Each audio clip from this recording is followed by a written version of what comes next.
Elle a des notes parfaites, une assiduité irréprochable.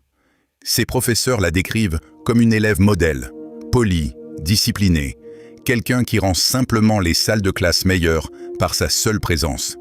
Elle fait du bénévolat, elle étudie, elle rentre chez elle exactement à la même heure chaque soir, dans une maison impeccable où l'attend un repas fait maison et une mère qui s'enquiert de sa journée avec un sourire chaleureux et un intérêt sincère. Tout dans la vie de Gil So-myung semble correct, soigné, immaculé. Et puis son frère est retrouvé noyé. Et une pensée s'installe dans l'esprit de So-myung qu'elle ne peut plus chasser, ni rationaliser, ni ranger soigneusement dans les catégories ordonnées qui ont gouverné toute son existence. Je crois que ma mère est une meurtrière. Voici Like Mother, Like Daughter, un manhwa coréen intitulé Dog d'Almondal. Et c'est l'une des histoires les plus silencieusement terrifiantes que j'ai jamais couvertes sur cette chaîne. Bienvenue à nouveau sur Manhwa Recap Vault. Aujourd'hui, nous abordons une œuvre sans épée, sans système, sans donjon, sans régression. C'est un thriller psychologique qui se déroule entièrement dans la sphère domestique, l'histoire d'une fille, d'une mère, et de la distance terrifiante entre ce à quoi une famille ressemble vue de l'extérieur et ce qu'elle est réellement derrière les portes closes. Si vous vous êtes déjà demandé à quoi ressemblerait un récit de crime véridique dessiné par quelqu'un doté de la précision chirurgicale d'un observateur émotionnel, le voici. Laissez-moi décrire le monde qu'habite Gil So-myung, car comprendre l'architecture de sa vie est essentiel pour comprendre pourquoi l'horreur fonctionne. So-myung est, selon toute mesure objective, une élève exceptionnelle. Ses notes la placent constamment en tête de sa classe. Ses bulletins de conduite sont irréprochables. Elle participe à des activités extrascolaires avec ce type de dévouement discret qui inspire le respect plutôt que l'attention. Elle n'est pas tape à l'œil. Elle n'est pas une mondaine. Elle est simplement, fidèlement, infailliblement bonne en tout ce qu'elle fait. Ce n'est pas un hasard. La mère de So-myung a orchestré cela. Chaque aspect de la vie de sa fille a été cultivé, taillé et entretenu avec l'attention obsessionnelle d'un jardinier soucieux du moindre détail. Les emplois du temps d'étude, les amitiés approuvées, les régimes nutritionnels, les choix d'activités extrascolaires, l'heure du coucher, la routine du matin. Chaque parcelle de l'existence de So-myung a été agencée pour produire un résultat précis. Une fille parfaite, vivant une vie parfaite, sans perturbation, sans déviation, sans rien qui puisse introduire le chaos dans l'ordre soigneusement maintenu. Pendant la majeure partie de sa vie, So-myung a interprété cela comme de l'amour. Et pourquoi en aurait-il été autrement? Sa mère est attentive, sa mère est présente, sa mère pose les bonnes questions, prodigue les bons encouragements, élimine les obstacles avant même que So-myung ne les reconnaisse comme tels. À toute mesure extérieure, c'est un parent idéal, le genre de mère à laquelle les autres parents se comparent en se trouvant insuffisants. Mais il y a dans cette perfection une qualité que le manhwa communique avec une subtilité extraordinaire, une tension, une rigidité. La maison n'est pas simplement propre, elle est stérile. Les routines ne sont pas simplement régulières, elles sont obligatoires. La chaleur dans la voix de sa mère quand So-myung suit le chemin a une contrepartie que So-myung a appris à reconnaître à un niveau presque cellulaire. Le silence qui descend quand elle dévie. Ce silence est la première langue de cette histoire. Pas les mots, les absences, les choses non dites, les réactions qui devraient être là et qui ne le sont pas. Les moments où un parent normal exprimerait de la frustration, de la colère ou de la déception, et où il n'y a, à la place, simplement rien. Un recalibrage. Et puis la chaleur revient, comme si la déviation n'avait jamais eu lieu. So-myung a grandi à l'intérieur de ce silence. Elle a appris à le naviguer, comme on apprend à naviguer dans une maison plongée dans le noir, par la mémoire, par l'instinct, par une conscience aiguë de l'emplacement des bords. Elle sait quel sujet éviter. Elle sait quelles questions ne pas poser. Elle sait que le prix de la perturbation de l'ordre n'est pas une punition au sens conventionnel. C'est quelque chose de plus subtil et de plus dévastateur. C'est le retrait du seul amour qu'elle ait jamais connu. So-myung a un frère. Avait un frère. C'est important, non seulement pour l'intrigue, mais pour l'architecture de la famille. Car dans un foyer où la perfection est le seul état d'être acceptable, une fratrie représente une variable. Une autre personne avec ses propres besoins, ses propres comportements, sa propre capacité à dévier du scénario. Et puis, il est retrouvé noyé. Le récit officiel est net. Un accident, une tragédie. Le genre de choses qui arrivent, qui dévastent une famille et dont personne n'est responsable. La communauté répond par la sympathie. Les voisins apportent à manger. Les professeurs accordent des délais pour les devoirs. La machinerie de la compassion sociale s'active autour de la famille. Et vu de l'extérieur, le processus de deuil ressemble exactement à ce qu'il devrait être. Mais So-myung est à l'intérieur de la maison. Et à l'intérieur de la maison, quelque chose ne va pas. Le chagrin n'a pas la bonne apparence. Non que sa mère ne pleure pas, elle pleure. Non que sa mère ne soit pas en deuil, elle paraît l'être. Mais il y a une qualité dans tout cela que So-myung ne peut nommer, mais peut ressentir avec une certitude qui s'installe dans ses os comme l'hiver. Le timing est faux. Les expressions arrivent un battement trop tard, comme si elles étaient sélectionnées dans un catalogue plutôt que de surgir spontanément. Les larmes sont là, mais les yeux au-dessus restent secs, calculateurs, avançant déjà au-delà de la perte vers quelque chose qui ressemble de manière dérangeante à du soulagement. Son frère était difficile, pas d'une manière extraordinaire, c'était simplement un enfant qui ne se conformait pas naturellement aux attentes rigides du foyer. Il était plus bruyant que So-myung, plus résistant. Le genre d'enfant qui demande « pourquoi » quand on lui dit de faire quelque chose, plutôt que de simplement obéir. Il introduisait des frictions dans une machine conçue pour fonctionner sans elle.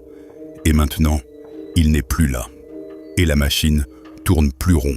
So-myung n'arrive pas à son soupçon en un seul moment dramatique. Ce n'est pas ce genre d'histoire. La prise de conscience s'accumule comme du sédiment. Couche après couche de petites observations, d'incohérences mineures, de détails qui individuellement ne signifient rien, mais qui forment collectivement un schéma que son esprit rationnel ne peut ignorer. Sa mère était la dernière personne avec son frère avant sa mort. Le récit que fait sa mère des événements contient des lacunes. Pas des mensonges, exactement, mais des absences. Des endroits où les détails devraient exister, mais ne le font pas. Le comportement de sa mère dans les jours qui suivent n'est pas seulement maîtrisé, il est organisé, méthodique, comme si le deuil était un projet à gérer, plutôt qu'une émotion à endurer. Et alors, la pensée arrive, silencieusement, sans drame, sans accompagnement musical, ni case dramatique. Je crois que ma mère a tué mon frère. Je crois que ma mère a tué mon frère parce qu'il interférait avec la vie parfaite qu'elle a construite pour moi. Je crois que ma mère est une meurtrière. Ce qui rend Like Mother, Like Daughter véritablement extraordinaire, c'est ce qui se passe ensuite. Car So-myung ne confronte pas sa mère. Elle ne va pas à la police. Elle ne se confie ni à une amie, ni à une professeure, ni à une conseillère.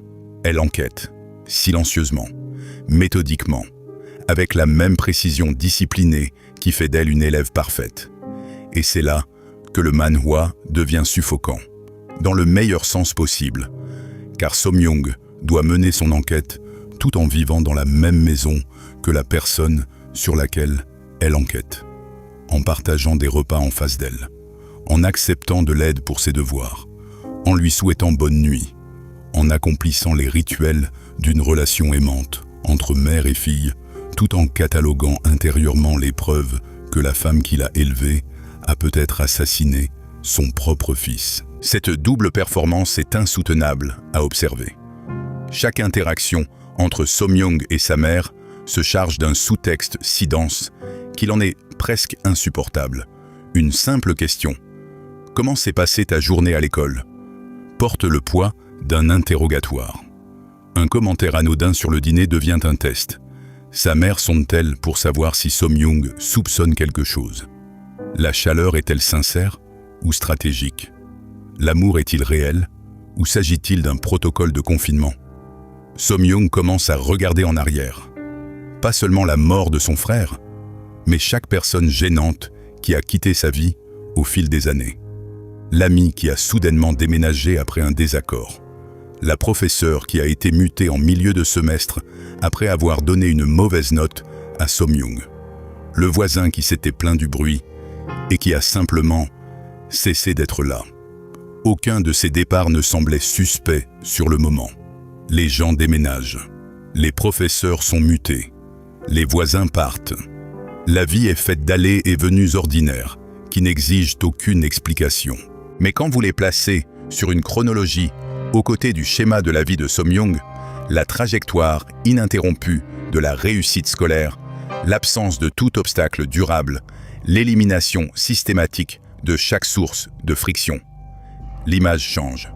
Elle passe d'une fille chanceuse à une fille dont le chemin a été dégagé, délibérément, définitivement. Le manhwa ne confirme ni n'infirme les soupçons de Som-young pendant un temps atrocement long. Il vous maintient dans la même incertitude qu'habite Som-young, le purgatoire de soupçonner quelque chose de monstrueux chez quelqu'un que l'on aime, sans avoir de preuves suffisantes pour agir. Vous commencez à remettre en question votre propre lecture des preuves, tout comme Som-young remet en question la sienne. Voit-elle des schémas qui n'existent pas? Le chagrin déforme-t-il sa perception? La mère est-elle simplement une parente intense et contrôlante dont le comportement ne paraît sinistre que parce que Som-young cherche du sinistre? Cette ambiguïté est le moteur de tout le récit.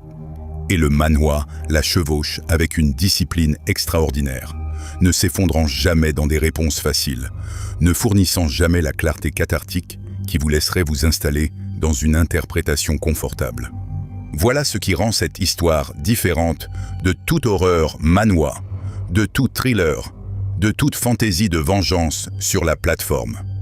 L'antagoniste n'est pas malveillante d'une manière facilement catégorisable. La mère de Som-young aime sa fille. Cela n'est pas en question. L'amour est visible, tangible, présent dans chaque interaction. Elle se lève tôt pour préparer les repas. Elle veille tard à revoir les supports d'études de Som-young. Elle assiste à chaque événement scolaire. Elle se souvient du moindre détail concernant les préférences, les angoisses, les ambitions de sa fille. Selon toute définition conventionnelle, c'est une mère dévouée. Elle est aussi, peut-être, probablement, de plus en plus certainement, une femme qui tuera pour protéger la vie qu'elle a construite pour son enfant. Et le manhwa refuse de vous laisser séparer ces deux choses. Il refuse de vous laisser écarter l'amour comme une performance ou réduire la mère à une simple méchante. Elle est les deux, simultanément, complètement. Une femme qui aime sa fille sincèrement, profondément, inconditionnellement, et qui a décidé que le monde était trop dangereux, trop chaotique, trop rempli de variables susceptibles de faire dérailler l'avenir de sa fille, pour laisser quoi que ce soit au hasard. Elle n'est pas folle, elle n'est pas délirante. C'est une femme qui a fait un calcul devant lequel la plupart des gens reculeraient avec horreur, mais dont la logique interne est, et c'est là, le véritablement dérangeant, cohérente. Si la seule chose qui compte est le bien-être de votre fille, et si vous êtes prête à faire n'importe quoi pour l'assurer, alors l'élimination des menaces n'est pas de la folie, c'est de l'entretien.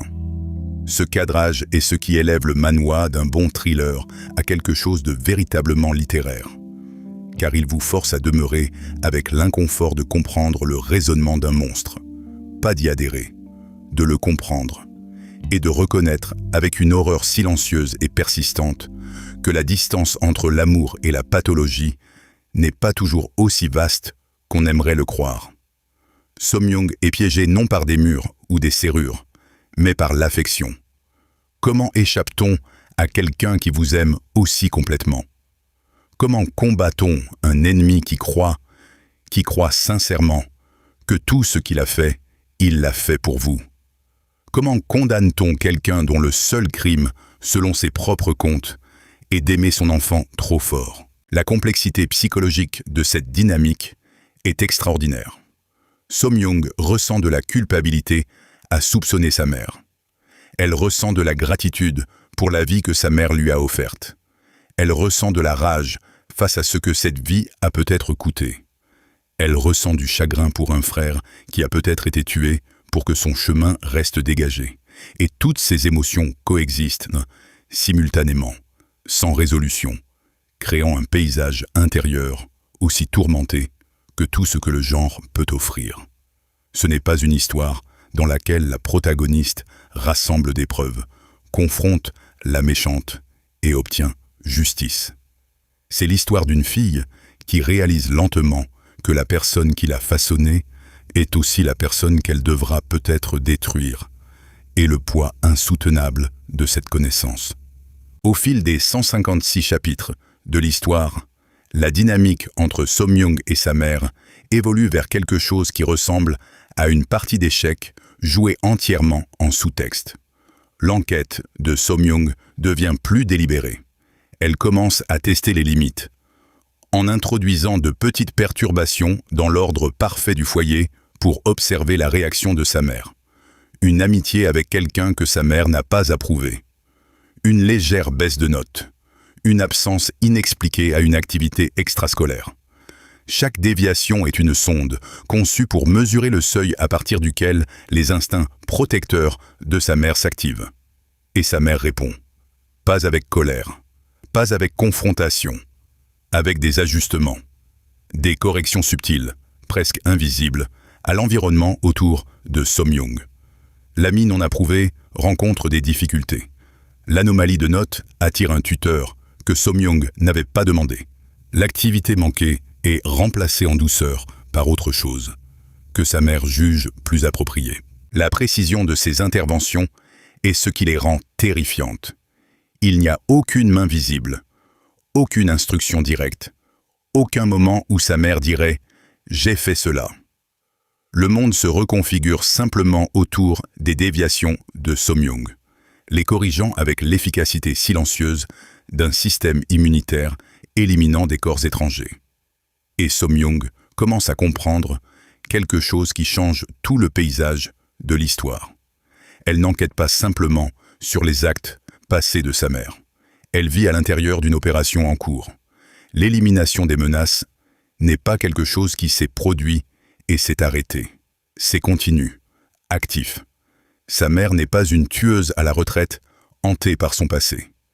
C'est une tueuse en activité, surveillant le présent, prête à agir au moment où quelque chose menace l'architecture de la vie parfaite de sa fille. Cette prise de conscience transforme l'enquête de So-myung d'un exercice intellectuel en une situation de survie. Car si sa mère est encore active, alors le sondage de So-myung n'est pas sûr. Chaque question qu'elle pose, chaque limite qu'elle teste, chaque déviation qu'elle introduit porte le risque d'être identifiée elle-même comme une menace, pas comme une cible. Sa mère ne lui ferait jamais de mal. Mais les gens autour de So-myung, les amis qu'elle utilise comme sonde, les camarades qui pourraient être attirés dans son orbite, elles sont sacrifiables. Elles l'ont toujours été. Et So-myung réalise, avec une horreur qui redéfinit l'ensemble de l'histoire, que son enquête n'est pas seulement dangereuse pour elle-même. Elle est dangereuse pour quiconque elle implique. C'est une jeune fille debout dans un champ de mines, cherchant la personne qui les a posés, tout en sachant que chaque pas qu'elle fait pourrait en déclencher une sous les pieds de quelqu'un d'autre. Like Mother, Like Daughter, Dog Dalmundal est disponible sur Naver Webtoon en coréen et via des traductions amateurs sur Rolyascan. L'œuvre compte actuellement plus de 156 chapitres et elle est toujours en cours. Je veux être direct sur ce qu'est ce manhwa et ce qu'il n'est pas. Ce n'est pas de l'action. Ce n'est pas rapide. Il n'y a pas de scène de combat. Pas de système de pouvoir. Pas de confrontation dramatique où la protagoniste libère une force cachée.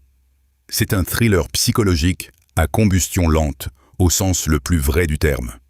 Une histoire qui construit l'effroi par accumulation plutôt que par spectacle, qui fait confiance à ses lectrices et lecteurs pour demeurer dans l'inconfort plutôt que de le résoudre par la catharsis. Si cela vous semble être quelque chose que vous pouvez encaisser, et je le dis sincèrement, car cette histoire reste avec vous d'une manière que la plupart des Manhwa ne le font tout simplement pas.